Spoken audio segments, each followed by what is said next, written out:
할렐루야. 우리 좌우에 계신 분들에게 한 번 더 인사할 때 당신의 하나님은 살아계신 하나님이십니다. 영원 형제 하나님, 살아계신 하나님. 아멘. 할렐루야.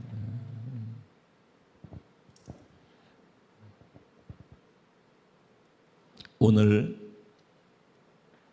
하나님께서 우리에게 주시는 말씀은 열왕기 하 6장입니다. 8절부터 23절까지 말씀. 열왕기 하 6장 8절부터 23절까지 말씀. 제가 한 절, 여러분 한 절 교독하시고 23절 말씀은 한 마음으로 합독하도록 하겠습니다. 제가 먼저 시작합니다. 그때에 아람 왕이 이스라엘과 더불어 싸우며 그의 신복들과 의논하여 이르기를 우리가 아무데 진을 치리라 하였더니 하나님의 사람이 이스라엘 왕에게 보내 이르되 왕은 산과 아무 곳으로 지나가지 마소서 다른 사람이 그곳으로 나오나이다 하는지라. 이스라엘 왕이 하나님의 사람이 자기에게 말하여 경계한 곳으로 사람을 보내 방비하기가 한두 번이 아닌지라. 이러므로 아람 왕의 마음이 불안하여 그 신복들을 불러 이르되 우리 중에 누가 이스라엘 왕과 교통하는 것을 내게 말하지 아니하느냐 하니 그 신복 중에 한 사람이 이르되 우리 주 왕이여 아니로소이다. 오직 이스라엘 선지자 엘리야가 왕이 침실에서 하신 말씀을 이스라엘의 왕에게 고하나이다 하는지라. 왕이 이르되 너희는 가서 엘리사가 어디에 있나 보라. 내가 사람을 보내어 그를 잡으리라. 왕에게 아뢰어 이르되 보라 그가 도단에 있도다 하나이다. 왕이 이에 말과 병거와 많은 군사를 보내매 그들이 밤에 가서 그 성읍을 에워쌌더라. 하나님의 사람이 서하니 일찍이 일어나서 나가보니 군사와 말과 병거가 성읍을 에워쌌는지라. 그의 서하니 엘리사에게 말하되 내 주여 우리가 어찌하리이까 하니 대답하되 두려워하지 말라. 우리와 함께한 자가 그들과 함께한 자보다 많으니라 하고 기도하여 이르되 여호와여 원하건대 그의 눈을 열어서 보게 하옵소서 하니 여호와께서 그 청년의 눈을 여심해 그가 보니 불망과 불병거가 산에 가득하여 엘리사가 불렀더라. 아람 사람이 엘리사에게 내려오매 엘리사가 여호와께 기도하여 이르되 원하건대 저 무리의 눈을 어둡게 하옵소서 하며 엘리사의 말대로 그들의 눈을 어둡게 하신지라. 엘리사가 그들에게 이르되 이는 그 길이 아니요 이는 그 성읍 또한 아니니 나를 따라오라. 내가 너희를 인도하여 너희가 찾는 사람에게로 나아가리라 하고 그들을 인도하여 사마리아에 이르니라.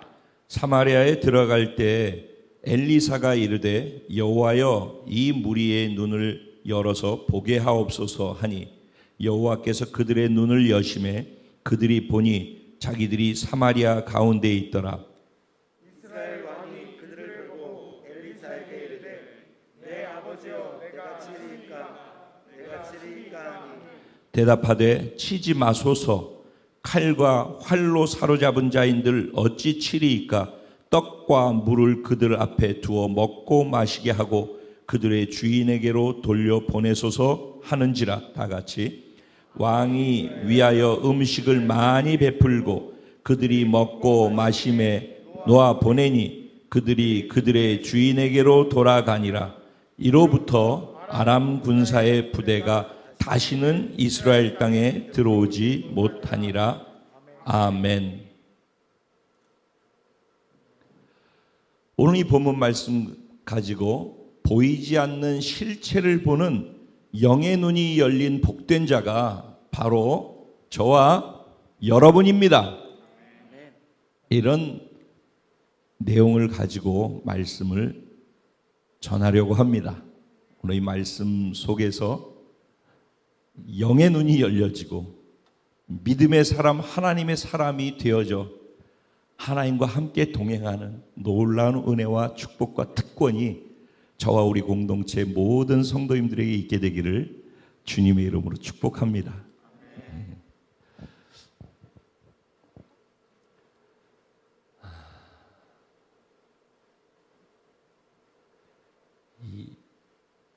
엘리사가 지금 살고 있는 이 당시, 이 시대가 어떠했는지에서부터 이야기를 하는 것이 오늘 본문을 이해하기 좋을 거라고 생각하기 때문에 이 시대가 어떠했는지를 먼저 잠깐 말씀을 드리려고 합니다.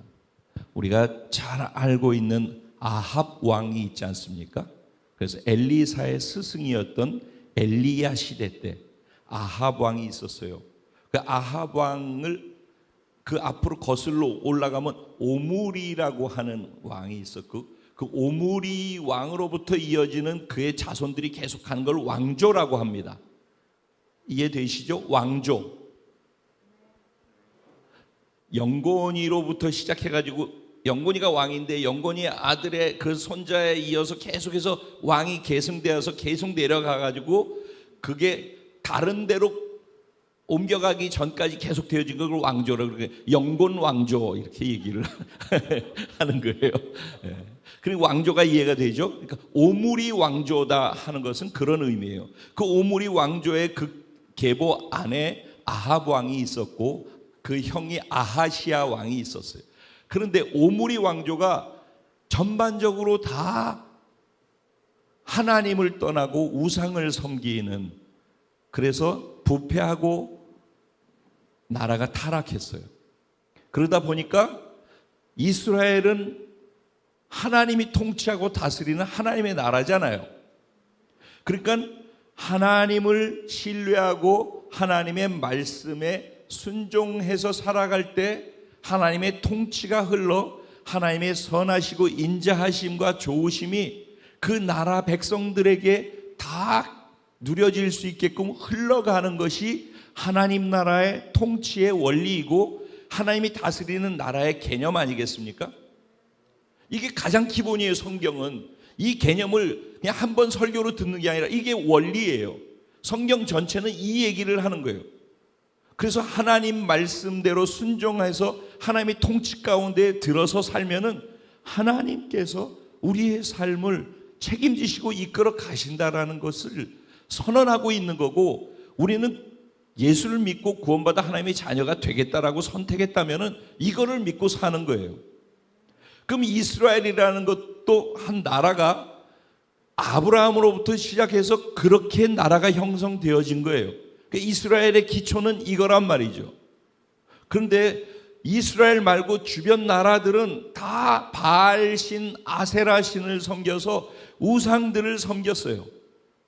근데 어느 날 가만히 보니까 자기 하나님을 믿고 섬기는 자기 나라보다 이방 나라가 더 힘있고 강하고 풍요롭게 살고 멋있어 보이고 잘돼 보이는 것 같은 거예요.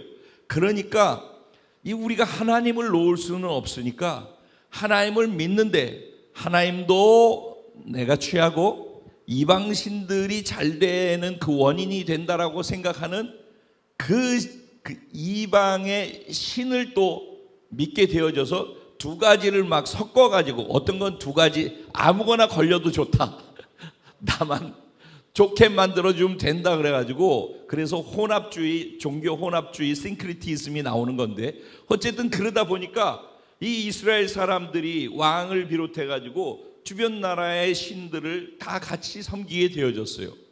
그러면은 성경은 계속해서 그렇게 섞일 때 하나님께서 그들을 어떻게 대하시는지, 그들에게 계속해서 일단 경고가 가지요. 그러면 안 돼, 그렇게 하는 거 아니야, 그렇게 하는 거 아니야 라고 계속해서 사인이 가는 거예요. 그런데도 계속 되어질 때, 돌이키지 않고 회개하지 않을 때 하나님께서는 상황을 통해서, 때로는 우리가 문제라고 표현하는 것들을 통해서 그들에게 하나님께로 돌아오고 하나님을 찾을 수 있는 길을 열어주시는 거예요. 근데 가끔 쓰시는 게 이방 주변 나라들을 쓰셨다라는 거예요. 그래서 오늘 이 상황도 같은 거예요. 열왕기 하에 보면은 3장에 가면은 엘리야에서 2장에서 엘리야에서 엘리사로 하나님의 주권이 하나님께서 통치하시는 그 통치를 받는 그 하나님의 능력을 쥐고 있는 하나님과 하나 되어 있는 하나님의 사람이라고 여기서 표현하고 있는데 그 하나님의 사람이 이양되어지는 권위가 이양되어지는 사건이 열왕기하 2장에 나와요.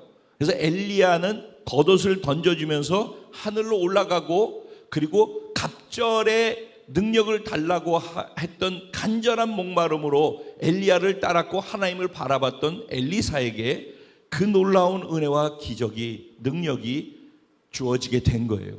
그래서 그때부터 3장에서부터는 어떻게 하나님께서 그렇게 되어진 이스라엘의 엘리사를 통해서 수많은 하나님이 함께 하시는 일들을 일으켰는지에 대해서 계속 소개하고 있어요. 특별히 3장에서는 모압과 이스라엘과의 싸움에 대한 것이었어요.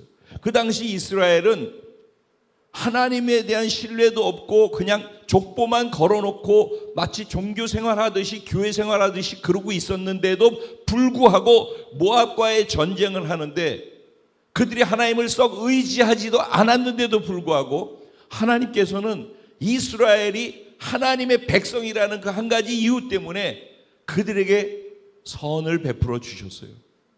그래서 이스라엘 백성들이 한 게 하나도 없어요. 이스라엘 군대가 한 게 하나도 없어요. 밤새워서 개천을 땅을 파라고 그랬어요. 그래서 밤새워서 노가다 해가지고 땅 판 것밖에 없어요. 물골을 만든 거예요. 물골을. 그런데 하나님께서 그곳으로 물을 지나가게 하시면 거기를 채워가지고 아침에 일어나서 보니까 적들이 보니까 그 물에 반짝반짝거리는 햇빛을 보고선 착시가 일어나서 이스라엘 자기들끼리 싸우고 있다라고 착각을 해가지고 이스라엘이 싸우고 있는 데 가서 점령해야지 그러고 뛰어 들어갔다가 오히려 자기들이 다 전멸을 당하게 되어지는 그런 기적 같은 일을 행했어요. 그러니까 이스라엘이 승리한 것은 자기에게 능력이 있어서가 아니었어요. 하나님이 일방적으로 하나님의 힘을 떠나가고 있는데도 불구하고 그들을 긍휼히 여겨서 하나님이 그들에게 기적을 베풀어 주신 것이죠. 그리고 4장부터는 많은 여러 가지 사건이 소개되어지는데 한 사람 한 사람의 개인적인 어떤 애로사항이 있는 것들에 대해서 하나님께서 그들에게 수냄 여인에게 자식이 없어서 고통 속에 있고 우울하게 살고 있는 그에게 자식을 주지요. 그런데 그 자식이 죽어요. 그랬더니 그 자식을 살려서 죽은 자를 살리는 기적을 행하셔요. 각 사람의 어려움과 애로사항 가운데 들어가셔서 하나님의 엘리사를 통해서 그들의 문제 가운데서 어떻게 개입하시고 하나님이 한 사람 한 사람을 섬세하게 사랑하고 섬세하게 그들을 품어주고 가고 계신지를 증명하고 보이는 사건들을 계속해서 나열을 하신 거예요. 그게 4장의 전체의 내용이에요.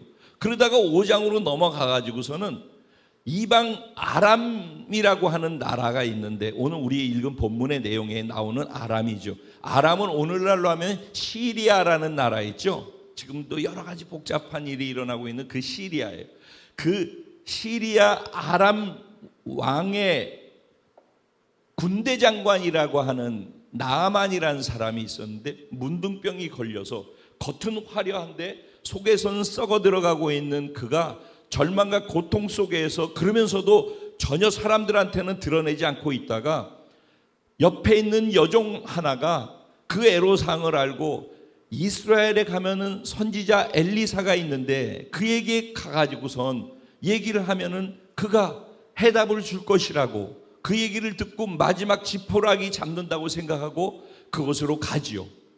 그랬더니 얼굴도 보이지 아니하고 요단강에 가가지고 7번 몸을 씻으라고 그래서 자존심 상하지만 결국은 그것을 들었더니 문둥병이 낫는 일이 일어난 거예요.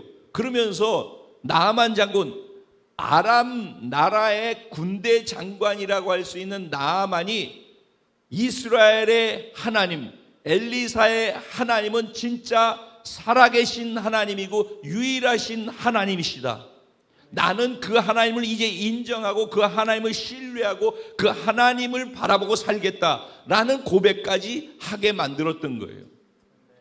그리고 난 다음에 게하시가 잘못해서 문둥병에 걸린 그런 얘기들이 있고 난 다음에 그리고서 이제 6장으로 넘어가는 거예요. 오늘 본문이 있기 직전까지로. 그런데 그때 당시에 나라가 영적으로 어두운 상태였잖아요. 왕을 비롯해서 모든 백성들이 우상을 섬기고 타락하고 부패했단 말이죠. 그래서 나라에 희망이 없었는데, 그런데 희망되는 것이 무엇인가 하면은 하나님께서 나라가 악해질수록, 세상이 어두워질수록 하나님의 사람들을 세우는 거예요. 그래서 여기에 6장 1절부터 보면 선지 생도 선지 학교에 대한 이야기가 나와요. 그 뭐냐, 오늘날로 얘기하면 죄종을 키우는 신학교를 얘기하는 거예요. 그래서 그 당시 선지 생도들을 키우는데 나라가 어려운데도 불구하고 신학생들은 자꾸 나와가지고, 신학생들이 엘리사가 신학교를 개설했는데 엘리사를 보고 신뢰하는 많은 신학생들이 엘리사에게 나왔어요. 그래서 엘리사에게 공부를 하는데 그 사람이 자꾸 많아지니까 숙식을 하고 있는데 있을 자리가 없는 거죠. 그래서 그럼 우리 공간을 더 만들었으면 좋겠습니다. 그럼 여긴 너무 좁으니까 요단강 쪽으로 가가지고 더 넓게 우리 지읍시다. 그래서 그쪽으로 옮겨가서 나무를 베는데 쇠도끼를 가지고 가서 나무를 베다가 쇠도끼가 물에 빠지는 일이 일어나요. 그러니 빌려온 도끼인데 그 당시 쇠가 되게 비쌌거든요. 그러니까 이 쇠도끼를 빌려온 건데 이게 물에 빠졌으니 이제 큰일 났다라고 절망스러워서 탄식하고 엘리사한테 이거를 얘기했을 때 엘리사가 어디다 빠뜨렸느냐라고 얘기해서 엘리사가 그곳에 가서 나무 조각 하나를 던졌더니만은 쇠덩어리가 가라앉았던 것이 떠오른 거예요. 그래서 그의 애로사항을 해결해 주는 거죠. 그러니까 지금 계속해서 우리는 사건을 보고 있지만은 이 사건 속에서 하나님께서는 그렇게 타락하고 부패하고 하나님을 떠나가고 우상 숭배하고 있는, 그럼에도 불구하고 하나님의 백성이라는 타이틀을 갖고 있는 이스라엘을 향해서 계속적으로 개인에게나 또 나라에 애로사항이 있을 때 계속해서 그들을 놓지 않고 품고 붙잡고 그들의 필요한 문제를 해결해 주고 가고 계셨다라는 거예요. 그게 앞에 쭉 나오는 내용이에요. 이게 중요한 핵심이라는 거예요. 그런 가운데 오늘 또 어떤 일이 일어났느냐? 우리가 읽은 본문의 내용이 일어났다라는 거예요.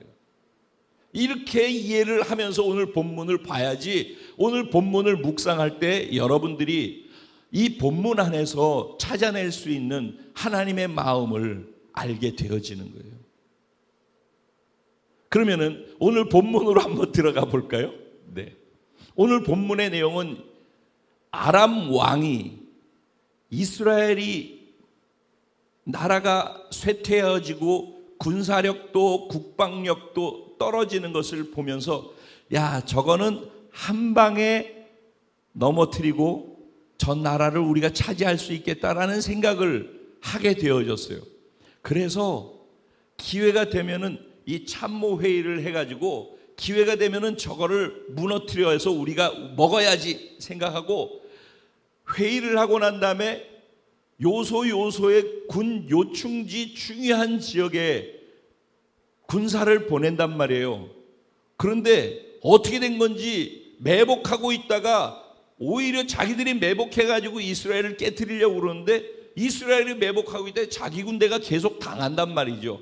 그러니까 자기 생각대로 안 되어지는 거예요. 왜 군사력은 우리가 더 강한데 왜 자꾸 이런 일이 일어나지? 혹시 우리의 계획이 저들에게 알려지는 거 보니까 우리 안에, 그것도 신복들 안에, 참모들 안에 내통자 스파이가 있는 거 아니야? 라는 생각을 한 거예요. 그러자 옆에 있었던 신복 중에 하나, 그래서 제 생각에는 누가 아람 나라에서 신복 중에 하나가 이런 말을 할 수 있을까 생각해보니까 나만일 가능성이 크다라는 생각을 했어요. 나하만 장군이 그 하나님을 경험했잖아요. 그러니까는 왕한테 얘기를 하는 거예요. 왕이시여, 사실은 저 나라에는 다른 거 별 볼 일이 있는 게 없습니다. 그런데 엘리사라고 하는 하나님의 사람이 있는데 그 하나님의 사람이 왕의 침실에서 속삭이는 얘기까지도 다 알아서 그걸 다 방비하고 대비할 수 있는 사람이에요. 그래서 그것 때문에 그렇다라고 얘기를 했어요. 그랬더니 그 얘기를 듣고 그러면은 그 엘리사를 잡아오너라. 그래서 어디 있는지 일단 알아보라고 그랬더니 도단이라고 하는 성에 엘리사가 있다라는 얘기를 듣고 급파했어요. 군대를, 강력한 군대를 병거와 말까지 다 동원해가지고, 그래서 밤 자고 일어났더니만은 성 전체를 겹겹으로 포위하고 있는 그 적 군사를 발견하게 되었으니까 밤 사이에 그런 일이 일어났다는 거 아니겠습니까? 그런데 그렇게 군대가 포위하고 있는 그것을 아침에 일어나가지고 엘리사의 시종이 엘리사 밥을 지으려고 했든지 뭐를 심부름을 했든지 일어나서 움직이려고 보니까는 성을 뺑 둘러가지고 적들이 다 포위하고 있는 것을 보고 두려움이 너무 크게 생긴 거예요. 그 숫자가 얼마나 많고 컸든지. 그래서 주여, 우리가 어찌하면 좋겠습니까? 이렇게 탄식을 했던 거예요. 그랬더니 거기에 대해서 맞받아치면서 엘리사가 했던 말이 뭐예요? 두려워하지 마라. 우리와 함께하는 자가 그들과 함께하는 자보다 더 많다. 이렇게 얘기를 하는 거예요. 그러면서 곧바로 뭘 했냐면은 이 사환 시종을 위해서 하나님께 중보기도를 하는 거예요. 하나님, 이 시종의 눈이 열려지게 하셔서 볼 수 있는 것을 보게 하여 주시옵소서. 그랬더니 그가 눈이 열려서 보게 되어졌는데 그 눈에 보여진 게 뭐였대요? 불말과 불병거가 보여졌다는 거예요. 너무 신기한 일이죠. 기도하기 전에는 상황은 똑같아요. 보는 것의 문제일 뿐이에요. 그래서 전에는 소리의 전쟁이다라고 얘기했죠. 지금은 눈의 전쟁이다라고 얘기할 수 있는 거예요.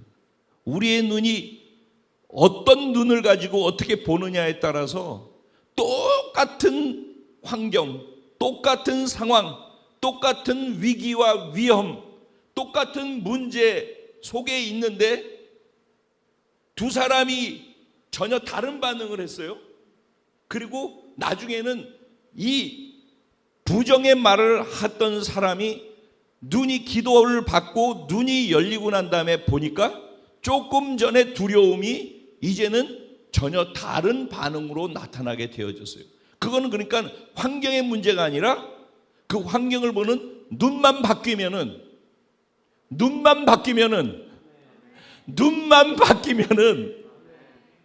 그러면 내면에 일어나는 반응도 다 바뀌는 거예요. 이게 너무 중요한 거예요. 그래서 어쨌든 그렇게 해가지고 그 기도가 응답되어지고 불말과 불병거를 그가 보게 되자마자 엘리사가 또 기도를 하는데 이제는 무엇을 기도하는가?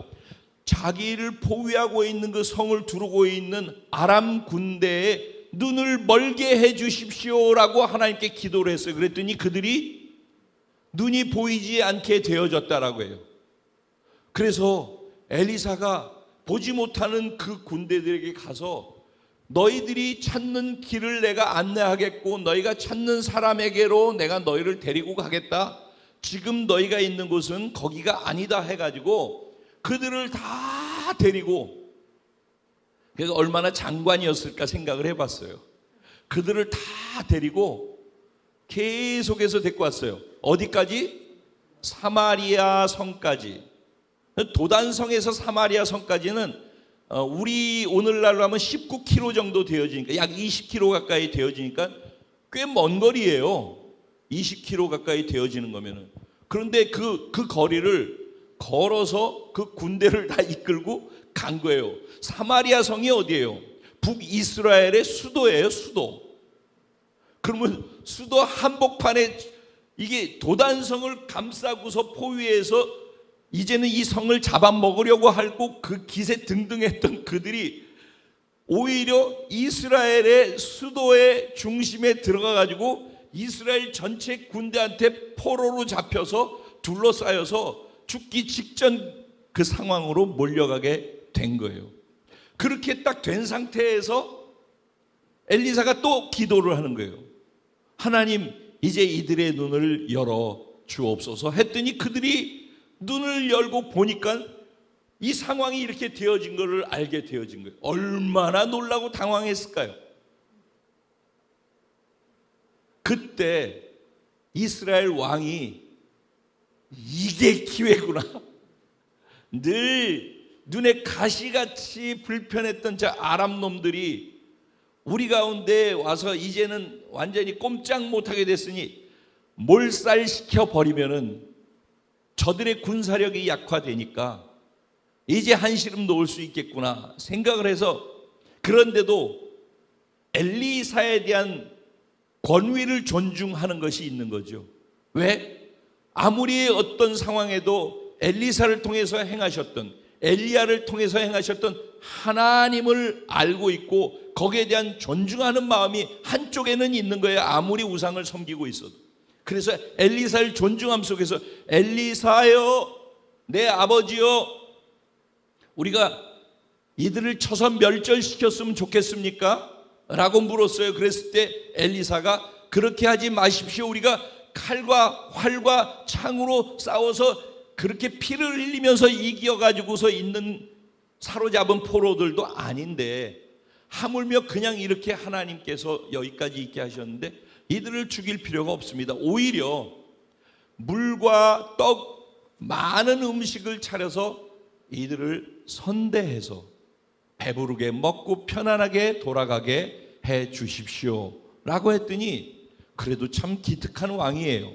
그 당시 왕은 여호람 왕이라고 해요. 여호람 왕, 아합의 아들이에요. 여호람 왕이 그래도 순종하고 그들을 돌려보냈어요.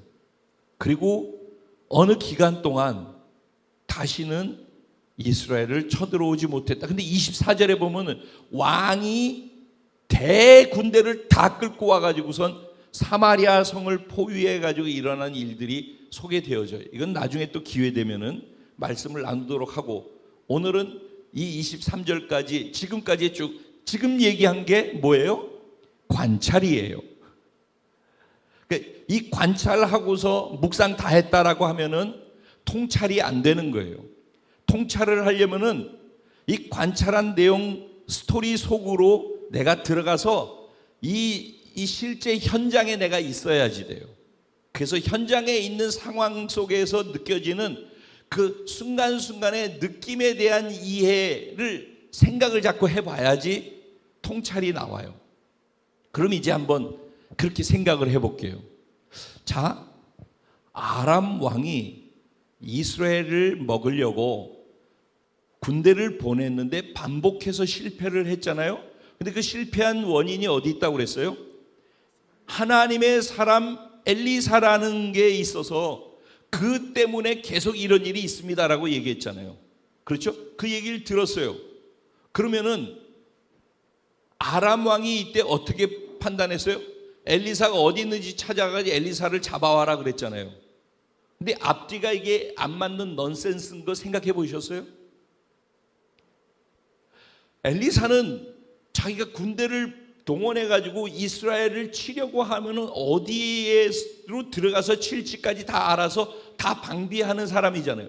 자기 침실에서 속삭이면서 하는 얘기도 다 안 되매. 그러면 지금 지시하는 얘기를 엘리사가 안다 모른다? 그런데 그거 알면은 자기가 보내도 엘리사가 또 도망갈 거라는 생각을 하면은 감히 엘리사를 잡으러 보내는 것 자체가 가능하겠어요? 불가능하겠죠. 그런데 이렇게 하는 거죠. 그러면 한두 번이 아니더라 그랬어요. 그러죠? 그러면은 이런 일들이 계속해서 있었단 말이에요.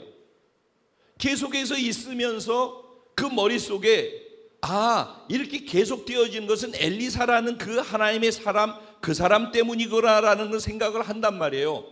그러면은 이거는 우리에게 교훈이 되어지는 거예요. 그러면은 이런 걸 반복해서 경험을 했잖아요. 그러면 지금까지 경험한 그것으로 인해서 다음번에 또 다른 일을 결정하고 또 다른 일이 일어났을 때 지금 경험한 이것이 다음번에는 내게 유익이 되도록 참고사항으로 적용이 되어져야지 지금까지 경험한 과거의 경험이 내게 유익이 되는 거잖아요. 그러죠? 어쩌면 우리가 이 부분을 고리를 못 걸어요. 이전에 내가 경험했던 많은 뼈아픈 경험들이 있잖아요. 실수해서 경험했던 경험, 또 어떻게 해서 하나님이 나와 함께 하셔서 나한테 이런 일들을 행해 주셨었는지에 대한 경험, 이 경험들이 있단 말이죠. 그러면은 그 경험이 경험으로 끝나서는 안 된다는 거예요. 그 경험이 오늘 또 새롭게 맞이하는 새로운 문제나 어떤 상황에 그 경험을 토대로 해서 이 새롭게 시작되어지는 문제에 대해서 해결하기 위해서 적용하는데 고리가 걸려져야지 이 과거에 쓴 아픔도 지금 나한테 유익이 돼서 미래를 밝게 만들 수 있는 도구가 되지 않겠어요? 근데 여기 걸리지 않는 거예요. 아람 왕이 그랬다라는 거예요. 그래서 어쨌든 아람 왕의 이 반복되어지는 실수로 말미암아서 군대가 파견되어진 거예요. 그렇죠? 이게 이제 통찰해서 볼 수 있는 부분이겠죠. 자, 그 다음으로 넘어가 볼게요. 아람 왕의 명령 따라서 군대가 와서 거기에서 다 있었어요. 그걸 아침에 일어나서 그 상황을 제일 먼저 본 시종이 반응이 있었어요. 주여 우리가 어찌하오리까 그랬어요. 그죠? 근데 거기 내가 어찌하오리까가 아니라 우리가 어찌하오리까 그러네. 엘리사는 우리에 빼야 되는데. 자, 근데 이제 재밌는 것도 이제 두 번째 재밌는 거를 생각해 보세요. 이 시종은, 이 사환은 사실 이전에 게하시가 있었죠. 근데 이 사람이 게하시인지 아닌지 모르지만 게하시는 문둥병 걸려 있단 말이에요, 지금. 그러니까 아닐 거라고 생각을 하고, 그런데 그냥 이름을 게하시라고 해보자고요. 네? 네.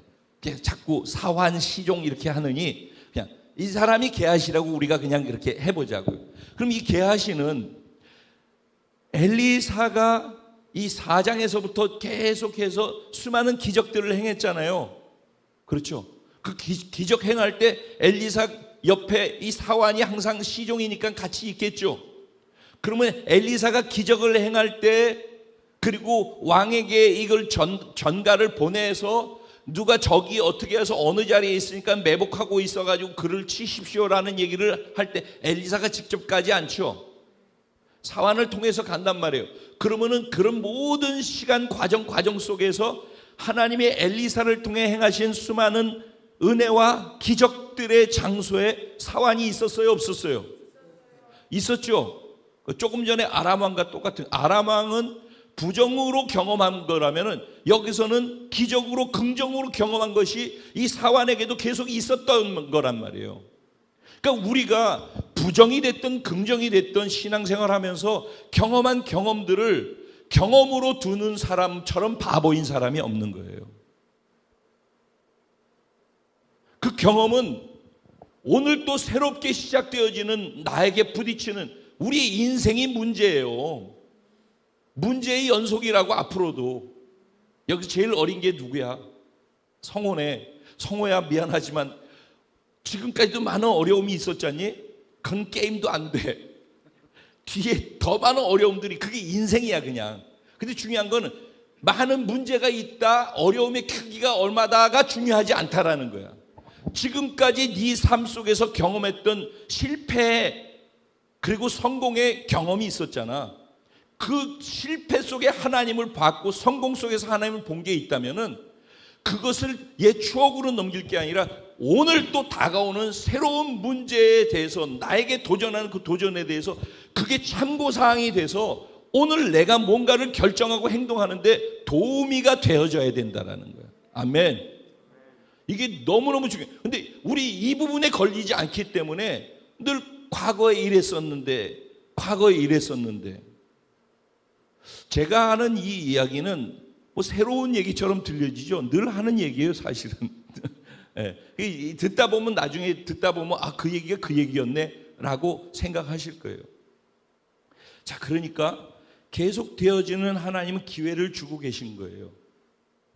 네? 자, 그런데 엘리사는 그 경험의 축적들 속에서 신앙이, 믿음이 더욱 크게 자라가는 거예요. 이전에 경험한 거, 지난 시간에 지난주에 그랬죠. 하나님의 말씀 음성이 들리면은 그 음성으로부터 시작되는 게 선교의 시작이라고. 첫걸음을 말씀에 순종해서 딛는 믿음의 첫걸음, 갈 바를 알지 못하고 걷는 그 순종의 첫걸음으로부터 시작되는데, 이 첫걸음에 내딛으면은 하나님이 이 걸음 속에서 경험할 수 있는 하나님을 보여주시고 경험케 하시는 거예요. 그럼 요만큼의 경험을 그냥 예전에 그랬어가 아니라 이 경험을 토대로 또 다음 발을 내디딜 수 있는 도구가 되어져야지. 그래서 이거 하다 보면 믿음이 자꾸 커져가고 자라가는 과정이 생기는 건데 계속 흘러버리는 거예요, 이전 것을. 그러니까는 축적되어진 것으로 인한 그 자료가 되지 못하는 거예요. 축적이 돼야지 힘이 되는 거예요. 신앙생활이 지금까지 오면서 예를 들어 10년, 20년, 30년, 5년 이렇게 왔다고 치자고. 그러면 5년 동안 신앙생활하면서 크고 작은 하나님, 부정적으로 실패를, 하나님을 붙잡고 간다고 하면서 내 믿음이 실패해서 부정적으로 어려운 일을 경험했던 것부터 시작해서 또 내가 하나님을 신뢰하고 믿음으로 걸어서 하나님이 그때 이렇게 하셔서라는 그 기억, 이게 성공 실패 다 하나님과 더불어서 왔던 그것들이 축적되어져야 되는 거예요. 그래야지 다음에 어떤 것이 오더라도 거기에 대해서 내가 넉넉하게 대처하고 또 그 위에 믿음을 갖고 갈 수가 있는 거란 말이죠. 그렇게 해서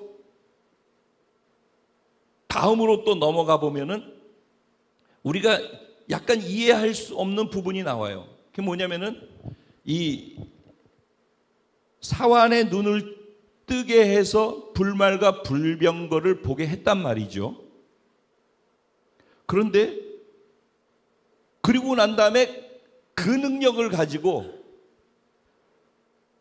아람 군대를 하늘에서 불이 내려와 가지고선 갈멜산에 제단을 태우듯이 그냥 다 태워버려서 죽여버릴 수도 있잖아요.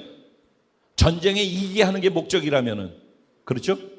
그런데 그게 아니라 그들의 눈을 멀게 하고 19km나 되는 거기를 힘든데 걸어서 그들을 데리고 사마리아 성까지 데리고 가서 거기에서 눈을 뜨게 했단 말이죠. 그리고는 뜬금없이 먹을 걸 줘가지고 배부르게 먹게 해가지고 보냈어요. 이걸 왜 그랬을까? 도대체 뭐 때문에 이런 안 해도 될 불필요한 것처럼 보이는 것들을 엘리사는 굳이 해야만 했을까? 라는 생각을 해볼 수 있잖아요. 왜일까요? 엘리사를 소개할 때 그냥 일반적인 얘기할 때는 계속 엘리사 하는데 하나님의 일을 수행하는 그 자리에서는 하나님의 사람이라고 소개를 해요.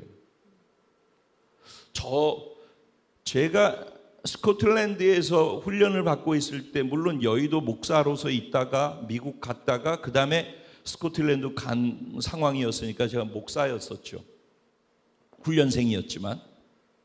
근데 거기 스코틀랜드 목회자들하고 또 훈련에 같이 있었던 사람들이 서로 소개를 하고 인사를 하고 그러는데 전 학생임에도 불구하고 여의도 교회 목사였다라는 걸 아니까 저를 소개하는데 이 사람들이 저를 그냥 그냥 패스터라고 그렇게 소개를 하는 게 아니라 godly man이라고 얘기를 하는 거예요. 그래서 제 가슴이 뛰었어요. 하나님의 사람이라고 소개를 하는 거예요. 그래서 내가 그 말을 들을 만한 사람인가에 대해서 내가 생각을 많이 했었던 적이 있었거든요. 하나님의 사람. 다른 사람들이 임창표 그러면 임창표는 이런 사람이야. 임창표 그 짜증 많이 내고 조금만 하면 화내고 분노하고 열받쳐가지고 씩씩거리고 그런 사람. 그 사람 고개만 돌리면 불평하고 원망하고 그 부정적인 얘기만 하고 낱말만 하고 그 사람 만나면 피곤한 사람이야. 뭐 이런 식으로 임창표 그러면 임창표에 대해서 할 얘기들이 있을 거 아니에요. 사람들이 그게 나란 말이에요. 그게. 근데 엘리사나 엘리야는 뭐래요? 사람들이 뭐래요? 하나님의 사람이라고. 그는 하나님의 사람이다. 하나님의 사람은 어떤 모습인가? 선지자라고도 표현을 했죠. 대언자, 하나님의 말씀을 대신 전하는 사람이다. 또 선견자라는 말, 하나님이 보여주신 것을 미리 보고 미리 보는 사람이에요. 미리 보는 사람. 오늘도 보면 미리 봤죠?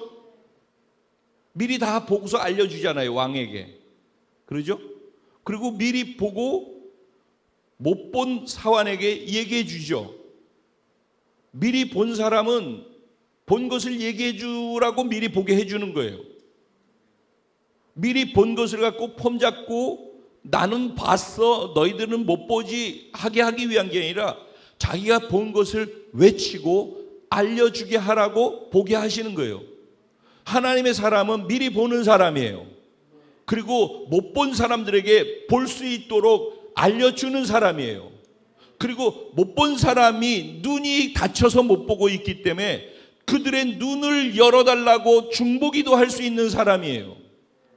그러면 이 하나님의 사람의 또 다른 것은 뭐냐? 하나님 마음속에 무엇이 있는지, 하나님의 뜻은 무엇이고 하나님이 원하시는 것이 무엇인지를 아는 사람이에요. 하나님이 마음의 가려운 부분을 대신 자기가 긁어줄 수 있는 사람이란 말이에요.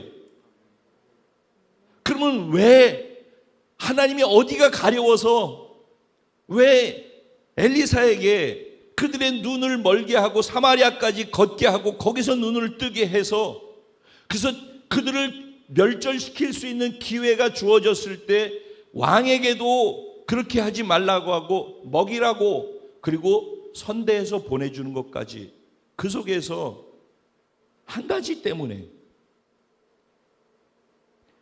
하나님이 어떤 분인지를 알게 해주고자 하는 것이 엘리사의 하나님의 사람의 목적인 거예요. 하나님의 사람이라고 일컬음을 받는 사람의 가장 중요한 특징은 그 사람을 통해서 하나님이 어떤 분인지를 드러낸단 말이에요.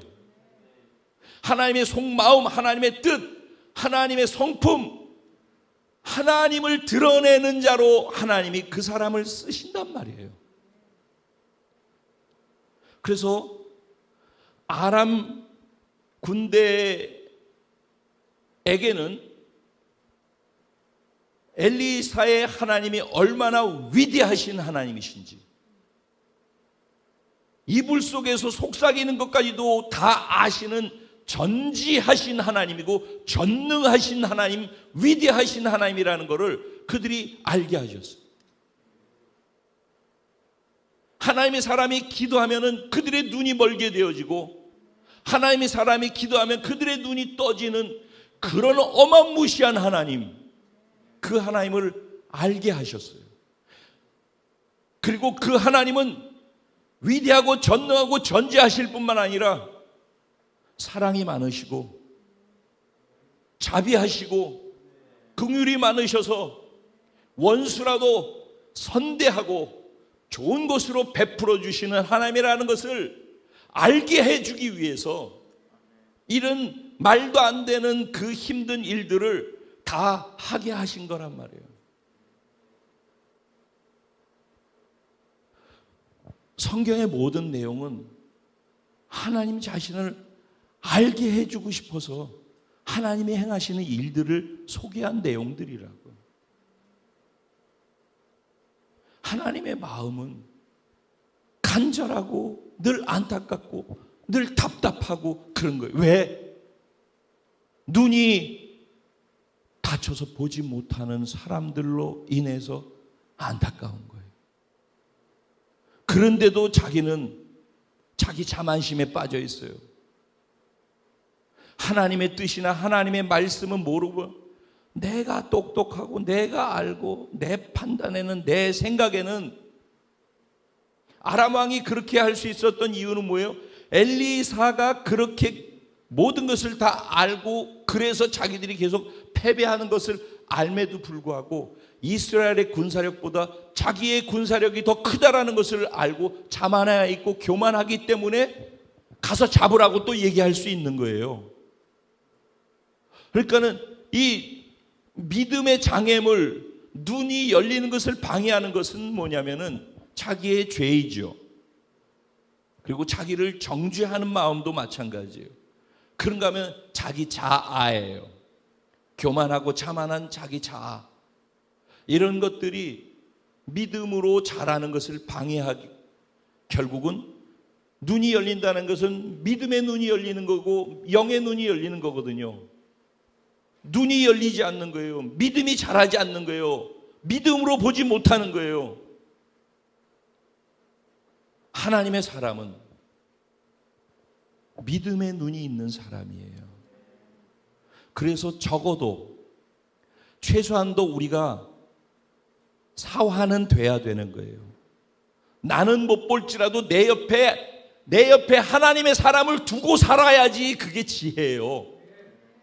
자기가 못 보면은 볼 수 있는 사람 옆에 있는 것도 은혜란 말이요. 이 사환의 은혜는 이건 거예요. 그러니까 하나님의 사람이 보고 들려주는 것을 듣고 참고할 수 있고 기회를 계속 얻을 수 있는 것이고, 또 하나님의 사람이 말하는 것 넘어서서 중보기도를 통해서 눈이 열리는 기적도 경험할 수 있게 되는 거예요. 그러니까 최소한 안 되면은 내 옆에 하나님의 사람을 두라. 그런데 늘 하나님의 사람은 내 옆에 있어. 그래서 만족하지 말고 내가 하나님의 사람이 되라. 그래서 나를 필요로 하는, 하나님의 사람이 나를 필요로 하는 사람들이 내 옆에 있게 하라.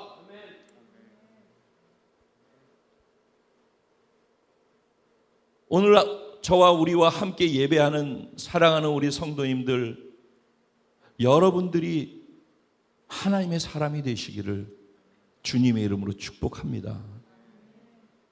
하나님의 사람은 문제의 크기에 반응하지 않습니다. 하나님의 사람은 언제나 그 문제보다 더 크신 하나님을 통해서 문제를 보는 사람입니다. 하나님의 사람은 그 문제를 볼 때 하나님을 통해서 보는데 언제나 그 과정을 이어가는데 중간에 놓치지 않는 것이 뭐냐면 기도를 놓치지 않는 거예요. 기도할 때, 왜냐하면 눈이 열리기 때문에 그래요. 기도할 때 믿음의 눈이 열린다니까. 기도하지 않으면서 귀로 다 알고 듣고 다 아는데 기도는 하지 않으면서 계속 머리로는 알아가는 것은 쌓이는데, 그걸 살 수 있는 힘, 그걸 믿을 수 있는 힘, 그래서 내 삶의 어려운 문제를 만났을 때 믿음으로 그것을 볼 수 있는 그 힘이 기도에서 온다라는 것을 알아야 되는 거예요. 기도한다라는 그 자체가 하나님을 인정한다라는 것이고 겸손함의 표현인 거예요. 하나님의 사람의 특징은 그래서 겸손하게 하나님 앞에 무릎을 꿇고 하나님을 인정하고 하나님을 의지하는 사람인 거예요. 그렇기 때문에 하나님과 늘 교제할 수 있고, 하나님과 교제해서 하나님 마음을 더 깊이 알기 때문에 먼저 하나님의 뜻을 전해줄 수 있는 거예요. 그리고 하나님이 보시는 눈으로 모든 상황들과 문제를 볼 수 있게 되어지는 거예요. 그래서 다른 사람들은 전쟁에 이기고 지고에 관심이 있지만은 이 사람은 전쟁에 이기고 지는 게 문제가 아니라 그곳에 참석한 사람들의 영혼이 사느냐 죽느냐를 보는 사람이란 말이에요. 그래서 아람 군대에 이렇게 놔주면 그들이 또 쳐들어왔잖아요. 그리고 봐, 똑똑한 사람들은 이 사람들을 지금 다 잡아 죽이면은 저들의 군사력이 약화되니까 우리에게 유익될 건데 왜 이들에게 이거를 이렇게 해서 보내? 봐! 베나다시 또 군대를 완전히 재정비해서 대군대를 이끌고 와서 우리를 죽이는, 그래서 완전히 멸절돼서 자기 아들들을 잡아먹는 그런 일까지 바로 뒤에 소개되는 내용이란 말이에요. 그때 뭐라고 그랬어요? 하나님 어떻게 이럴 수 있어요? 우리가 이렇게 순종하고 이렇게 했는데 라고 한다면은, 그럼 그 사람은 아직 여전히 하나님 모르는 사람인 거예요. 하나님은 하나님을 어떤 분인지를 드러내길 원하는 거예요. 내일 그가 배신할지라도 오늘 원수를 사랑할 수 있어야 된다라는 거예요. 참 어려운 얘기죠. 정말 기도하고 하나님과 더 깊이 그분을 알아가면 알아갈수록 그런 사람만 요만큼 흉내내 볼 수 있는 그런 거예요. 그렇지만 그게 우리의 삶의 목적과 방향이 돼야 되는 거예요. 나를 통해서 하나님의 성품이 드러나게 하는 것, 하나님의 마음이 드러나게 하는 것, 하나님의 뜻이 무엇인지 드러나게 하는 것, 하나님의 위대하심과 전능하심이 나를 통해서 드러나게 하는 것, 나를 통해서 하나님의 전지하심이 드러나게 하는 것, 나를 통해서 하나님의 영광이 드러나게 하는 것, 나를 통해서 하나님의 인자하심이 드러나게 하는 것, 나를 통해서 하나님의 긍휼하심이 드러나게 하는 것. 하나님이 드러나야지. 그래야지 눈이 막혀 있는 사람들이 하나님을 알아가지. 그들의 눈을 열어주셔서 하나님을 알게 해주십시오가 그의 살아가는 삶인 거예요. 다른 목적이 없는 거예요. 가족이 있으니까 먹여 살리기 위해서 열심히 일해야죠. 그거 하지 말라는 얘기가 아니에요. 근데 그거 하되 가족을 먹이기 위해서 사는 게 아니에요. 그건 내 책임이니까 그냥 하지만은, 그런데 불구하고 내가 계속 살아서 존재하는 이유는 내 삶을 숨쉬는 것을 통해서 하나님께 속한 것을 증명해내고 드러내기 위해서, 즉 나의 하나님은 어떤 하나님인지를 알리기 위해서 내가 살아야 되는 거예요. 전도가 안 된다고요? 전도할 대상이 없다고요? 그냥 여러분의 삶의 자리에서 여러분이 경험하고 있는 하나님을 보여주는 삶을 살라고요. 여러분이 경험한 하나님과 더불어서 실패했던, 믿음을 놓쳐서 하나님을 놓쳤던, 그래서 실패했던 그것, 하나님을 붙잡고 성공했던 그것, 그게 다 경험으로 축적되어 있는 그것들을 여러분의 삶의 현장에서 만나는 누군가에게 그 하나님, 실패 속에서 내게 어떻게 다가오셨는지, 성공할 때 나와 어떻게 함께 하시면서 나를 이끌어 가셨는지, 그 하나님을 나누는, 그 하나님을 드러내주는, 그래서 나와 함께하는 자가 나를 통해서 하나님을 어떤 방식으로든지 정확하게 알게 해주는 통로로 쓰여지는 게 하나님의 사람이라는 거예요. 하나님의 사람, 눈이 열려 있다니까. 믿음의 눈이, 영의 눈이 보이지 않죠. 믿음은 바라는 것의 실상이고 보지 못하는 것들의 증거라고 했잖아요. 보이지 않죠. 근데 영의 눈이 열리고 믿음이 있는 사람은 볼 수 있는 거예요. 결론입니다. 성경은 모두가 다 이 한 가지에 초점을 두고 있어요. 인간은 죄인이라는 거예요. 그리고 인간 스스로는 자기가 아무리 노력하고 애쓰고 힘쓰고 잘해도 자기의 죄의 문제를 스스로 해결할 수 없다라는 거예요. 오직 하나님과 하나님의 말씀만이 우리를 구원할 수 있는데, 그 말씀을 100% 실현해낼 수 있는 사람이 이 땅에 없기 때문에 절망이라는 거 아니겠어요? 그래서 그 말씀 되시는 하나님 예수께서 이 땅에 육신을 입고 오신 게 성육신이죠. 말씀이 실제화 되어져서 우리 가운데 거하셔서 그 말씀을 실제로 살아내셔서 완성시키고 삶을 통해 말씀을 완성시키고 드러내 우리에게 보여주신 것이 예수 그리스도란 말이죠. 그래서 내가 죄인인 것을 알고 내 스스로 내 인생에 답이 없다라는 걸 아는 절망스러운 절대 절망의 사람이 절대 희망으로 예수를 만났을 때 그걸 구원이라고 하는 거예요. 그 구원을 받은 그 순간에 그 사람이 엄마 아빠의 육체로 되어진 옛사람의 성향은 죽는 것이고 새 사람으로 새로운 피조물로 하나님이 영이신데 영적 존재로 다시 태어나서 영의 눈을 가진 존재가 되어지는 거예요. 존재적으로. 그리고 그것을 받아들인 순간 첫 번째 믿음의 단추가 채워지는 것이고 그 첫 번째 믿음이 근거해서 그 다음에 또 다른 믿음으로 또 다른 믿음으로 믿음이 자라가게 되는 거예요. 근데 그 믿음이 자라는 건 어떻게 다 자란대요?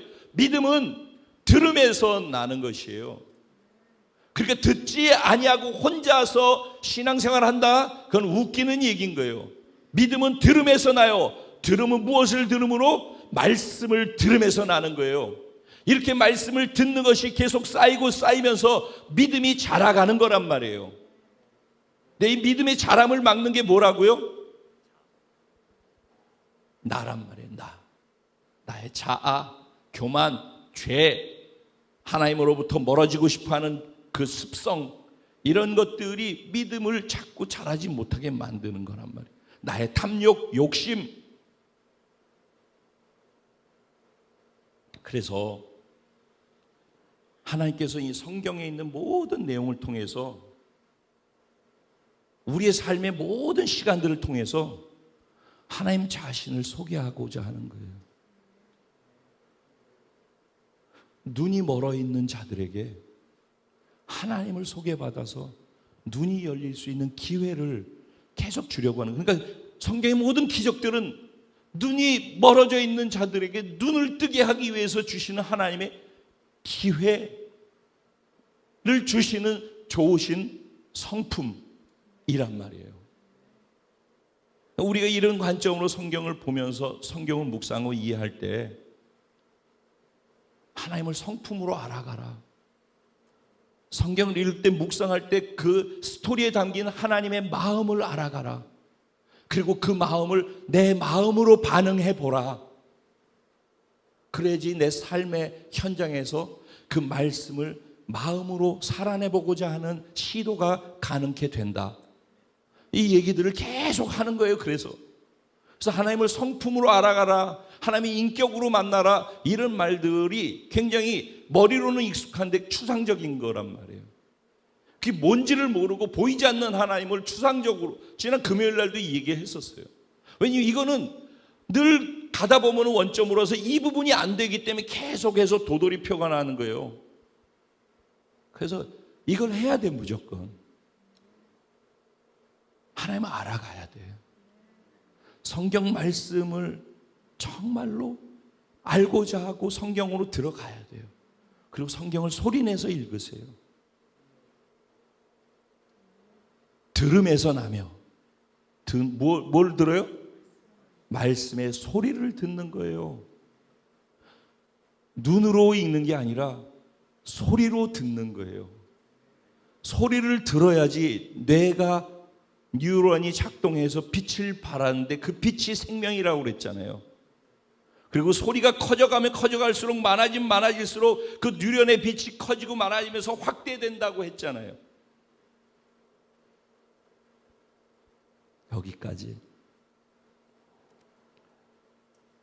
같이 기도했으면 좋겠어요. 나는 하나님의 사람인가? 하나님 사람 곁에 있는 사환인가? 아니면 아람 왕인가? 아니면 이스라엘 왕인가? 나는 내 문제를 해결하는 데 초점을 두나? 나는 전쟁에서 이기고 지는 데 관심이 있나? 나의 관심사는 무엇인가?